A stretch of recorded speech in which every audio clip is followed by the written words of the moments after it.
ሰላም ጤና ይስጥልን። ይህ ሪፖርተር ቴሌቪዥን ነው። ሪፖርተር ቴሌቪዥን በሚዲያ ኤንድ ኮሚኒኬሽን ሴንተር እየተዘጋጀ የሚቀርብ ዜናዊ መሰናዶ ነው።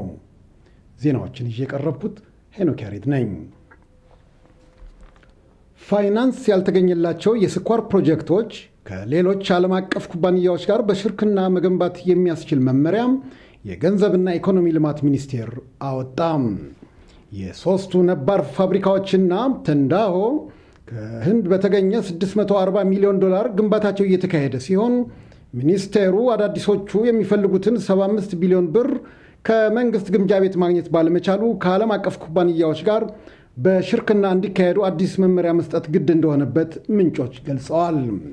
ሚኒስቴሩ ለስኳር ኮርፖሬሽን ባስተላለፈው መመሪያ መሰረት በርካታ የውጭ ሀገር ኩባንያዎች ከመንግስት ጋር አብረው ለመስራት ጥያቄ ለማቅረብ እየተዘጋጁ መሆኑ ታውቋል።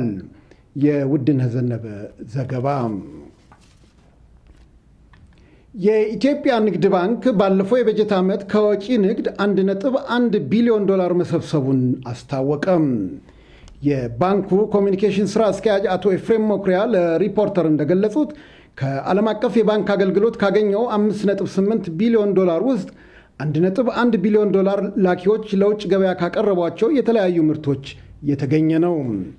ባንኩ ከፍተኛ አፈጻጸም ላሳዩ የባንኩ ደንበኞች፣ ላኪዎችና ሐዋላ ድርጅቶች ሐሙስ ታህሳስ 17 ምሽት በሸራተን አዲስ ባዘጋጀው የራት ግብዣ ላይ ሽልማት ሲያበረክትላቸው ፕሬዝዳንቱ አቶ በቃሉ ዘለቀ እንደተናገሩት ከፍተኛ ፉክክር ባለበት ዓለም አቀፍ ገበያ ላኪዎቹ ያስመዘገቡት ውጤት የሚደነቅ ነው ብለዋል።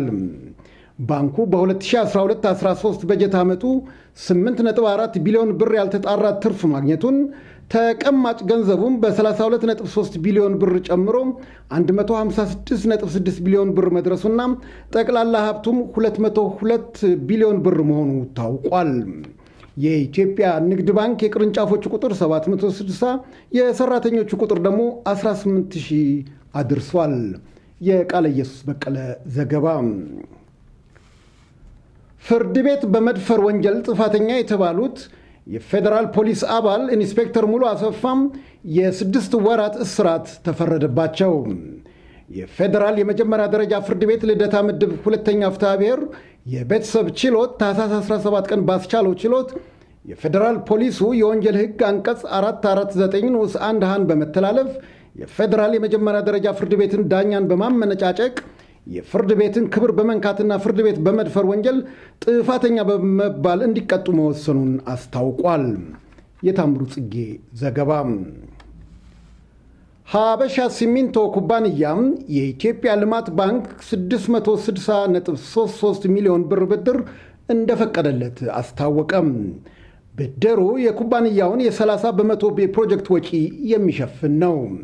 የኩባንያው ኃላፊዎች ታህሳስ 17 ቀን በሰጡት መግለጫ ኩባንያው ከልማት ባንክ ያገኘውን 30 በመቶና ከምስራቅና ደቡባዊ አፍሪካ የንግድ የልማት ባንክ ፒቲኤ በቅርቡ ያገኘውን የ50.5 ሚሊዮን ብድር በማካተት በሆሎታ ከተማ የጀመረውን የሲሚንቶ ፋብሪካ ግንባታ በ2 ዓመት ውስጥ አጠናቆ ምርት ይጀምራል ብለዋል። ፒቲኤ ባንክ ለሀበሻ ሲሚንቶ ብድር መፍቀዱን ተከትሎ ኖርዘርን ሄቪ ኢንዱስትሪስ የተባለው የቻይና ኮንትራክተር የሲሚንቶ ግንባታውን ለማካሄድ ዋስትና በማግኘቱ ግንባታውን በአጭር ጊዜ ውስጥ ማካሄድ እንደሚጀምር ተገልጿል። የህንዱ ዳታ ኮንሰልቲንግ ኢንጂነርስ ኩባንያም የግንባታ ቁጥጥሩንና የማማከር ስራውን ተረክቧል። በዓመት 1.3 ሚሊዮን ቶን ሲሚንቶ ለማምረት የተቋቋመው ሀበሻ ሲሚንቶም 16300 ባለአክሲዮኖች በገንዘባቸው የመሰረቱት ኩባንያ ነው። የብርሃኑ ፈቃደ ዘገባ።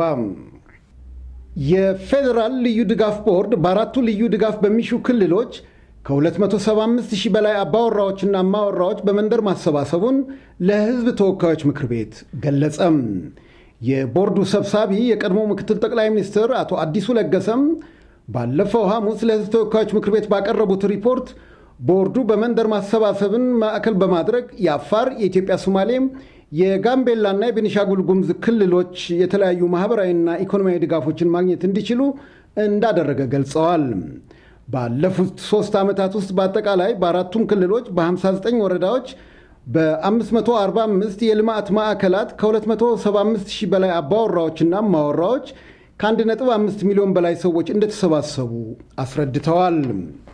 የፌዴራል ልዩ ድጋፍ ቦርድ በሚኒስትሮች ምክር ቤት ደንብ የተቋቋመ አካል ሲሆን ኃላፊነቱም ልዩ ድጋፍ የሚሹ ክልሎች ተብለው ለተለዩት ማህበራዊና ኢኮኖሚያዊ ድጋፎችን ማድረግ ነው። የዮሐንስ አንበርብር ዘገባ። የኢትዮጵያ አየር መንገድ ከቦይንግ ኩባንያ ላዘዛቸው 4 የጭነት ማመላለሻ አውሮፕላኖች ቅድመ ክፍያ የሚውል ብድር ከሁለት የፋይናንስ ተቋማት ማግኘቱን አስታወቀም።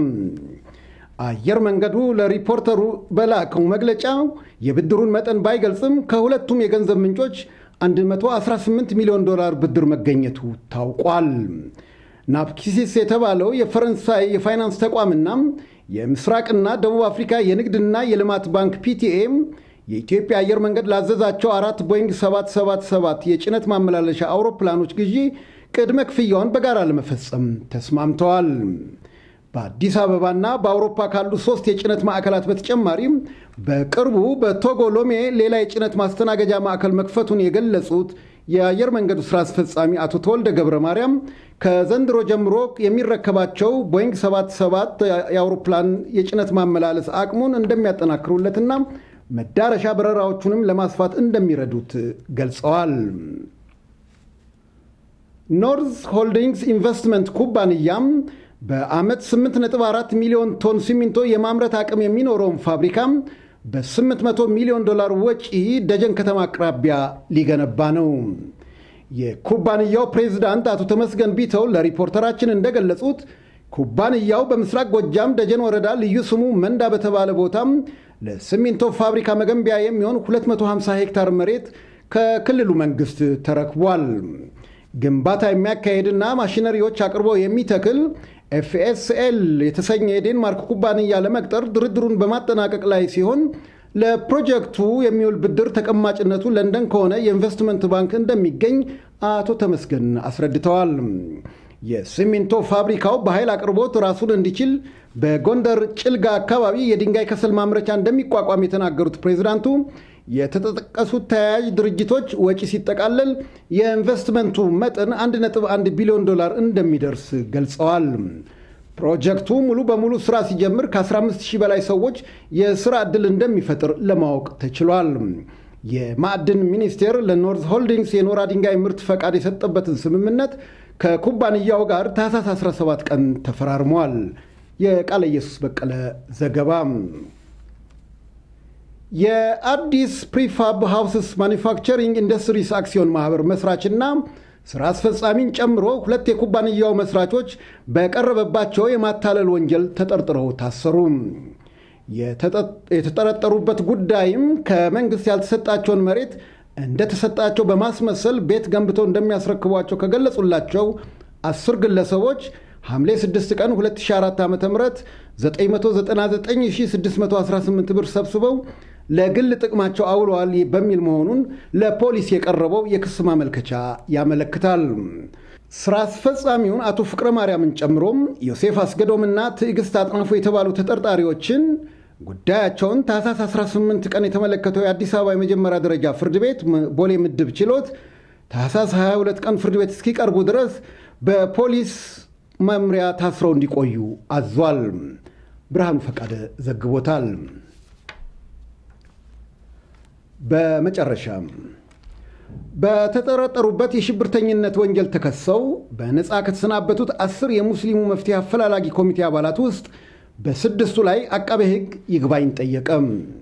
የፌዴራል አቃቤ ሕግ ከፍተኛው ፍርድ ቤት በሰጠው ብይን ቅር የተሰኘ መሆኑን በመግለጽ ለጠቅላይ ፍርድ ቤት ያቀረበው ይግባኝ ታህሳስ 21 ቀን የሚያስቀርብ ወይም የማያስቀርብ መሆኑን ለማሳወቅ ቀጠሮ ተይዟል።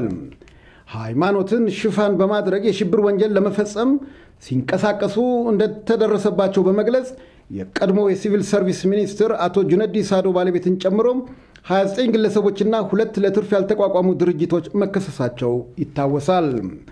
አቃቤ ሕግ በ6ቱ ላይ ብቻ ይግባኝ ከማለቱ ውጪ በእነማን ላይ እንደሆነ ከመግለጽ ተቆጥቧል። ዘገባው የታምሩ ጽጌ ነው። ተመልካቾቻችን ዜናዎቻችን አበቁ።